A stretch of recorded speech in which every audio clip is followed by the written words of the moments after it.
Imagine drifting 7,000 light-years away from Earth, deep into the constellation Cassiopeia.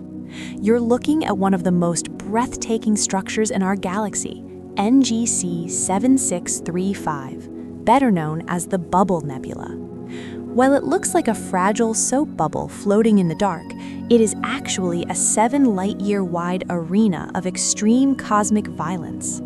To understand how this masterpiece was built, we have to look for the engine driving the entire scene. Look closely at that brilliant pinkish-white star sitting just off-center. This isn't a normal star like our Sun, it's a Wolf-Rayet star.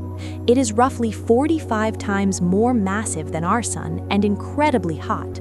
It's screaming through space, shedding its outer layers and unleashing a stellar wind that moves at over 4 million miles per hour. This star is the ultimate sculptor. Every swirl of gas and every glow you see here is a direct result of its raw power. Just to the right of that star, you'll see bright yellow and orange formations that look like jagged fingers or mountain peaks pointing back at the light. These are dense cometary knots of cold gas and dust. Think of them like stubborn boulders in a rushing mountain stream. The star's wind is slamming into them, eroding their heads and creating long, wispy tails that trail away into the darkness. The intense glow you see here is the result of nitrogen and hydrogen gas being cooked by the star's radiation. Now let's look at the skin of the bubble itself. Follow the star's wind to the left. Notice how sharp and electric blue that edge is? This is a bow shock. It works exactly like the wave created by the bow of a ship moving through water.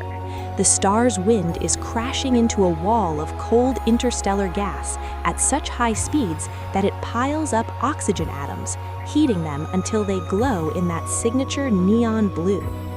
But the bubble isn't perfect. If you look toward the bottom, the lines become messy and textured. The gas looks like tumbling smoke rather than a smooth shell. This suggests a bubble is leaking or blowing out into a region where the surrounding space is much emptier, allowing the gas to swirl and fragment. You might wonder why the star isn't in the center of its own bubble. The answer lies in those massive golden cliffs of gas in the top left corner.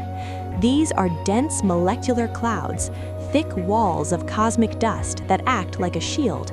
Because the star can't easily push through this heavy material, the bubble is forced to expand lopsidedly, growing much faster into the empty, dark regions of the galaxy on the opposite side. If you look through the gaps in the gas, you'll see tiny, distinct purple dots scattered in the distance. Those are background stars, thousands of light-years behind this nebula, shining through the thin gas like streetlights through a heavy fog. This entire structure is a temporary masterpiece. In a few million years, that central star will run out of fuel and end its life in a massive supernova explosion. That blast will shred this beautiful bubble and scatter its elements across the cosmos, providing the seeds for the next generation of stars and planets.